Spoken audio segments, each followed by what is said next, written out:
नमस्कार, मैं हूं सतीश मेहरा। भारत और पाकिस्तान के बीच हुए सीज फायर के बाद भारत के 7 डेलीगेशन 32 देशों का दौरा कर रहे हैं ताकि सीमा पार पाकिस्तान प्रायोजित आतंकवाद के खिलाफ अंतर्राष्ट्रीय समर्थन ग्लोबल सपोर्ट अगेंस्ट टेररिज्म जुटाया जा सके। इन सभी डेलीगेशन के समक्ष अभी तक लगभग सभी देशों के राष्ट्राध्यक्षों ने आतंकवाद के खिलाफ भारत को भरपूर समर्थन देने का वादा किया है। आतंक के खिलाफ भारत को शुरुआत में ही 15 देशों का मजबूत साथ मिलना भारत की ताकत है। इन 15 देशों में दक्षिण Korea, Kuwait, Japan, America, France, संयुक्त अरब अमीरात, रूस, Panama, Africa, Guyana, Qatar, Bahrain और स्लोवेनिया शामिल हैं।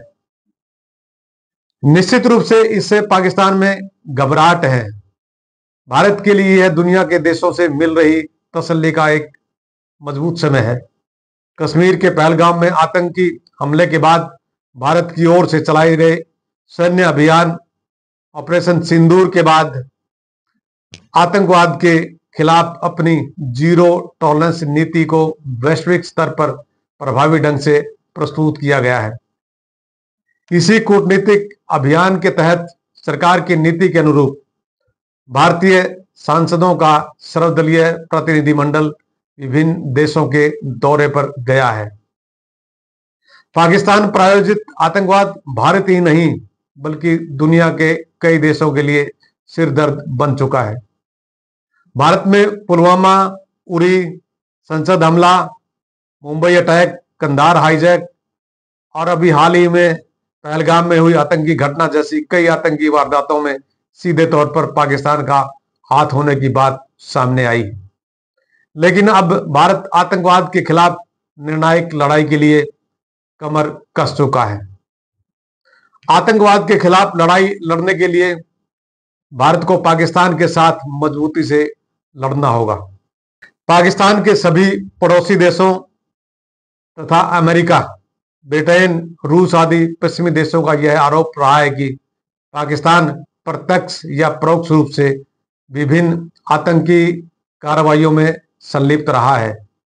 सन 2011 में ओसामा बिन लादेन के पाकिस्तान की राजधानी के पास अमेरिका द्वारा मारे जाने पर यह आरोप और अधिक पुष्ट हुआ है।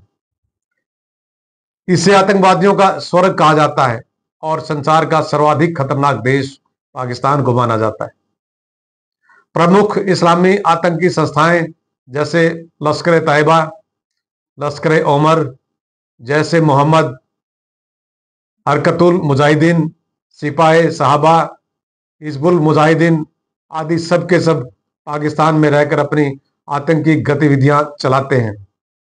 कई मामलों में आईएसआई से इन्हें सक्रिय प्रशिक्षण एवं अन्य सहयोग मिलते हैं।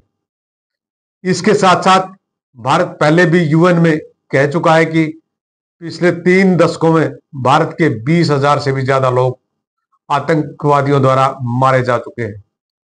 यह विभिन्न पटलों पर प्रमाणित भी हो चुका है। इसमें कोई शक शुबा नहीं है कि जितने भी देशों में यानी 32 देशों में हमारे प्रतिनिधिमंडल जाएंगे वे सभी देश आतंकवाद के खिलाफ लड़ाई में भारत के साथ खड़े होने का समर्थन और विश्वास दिलाएंगे। साथियों, दूसरी ओर पाकिस्तान जो आतंकवाद को पोषित करने वाला प्रमाणित देश बन चुका है, उस पाकिस्तान के खिलाफ भारत के समर्थन में कितने देश हमारे साथ खड़े दिखाई देंगे, यह देखने वाली बात है। नमस्कार, मैं हूं सतीश मेहरा।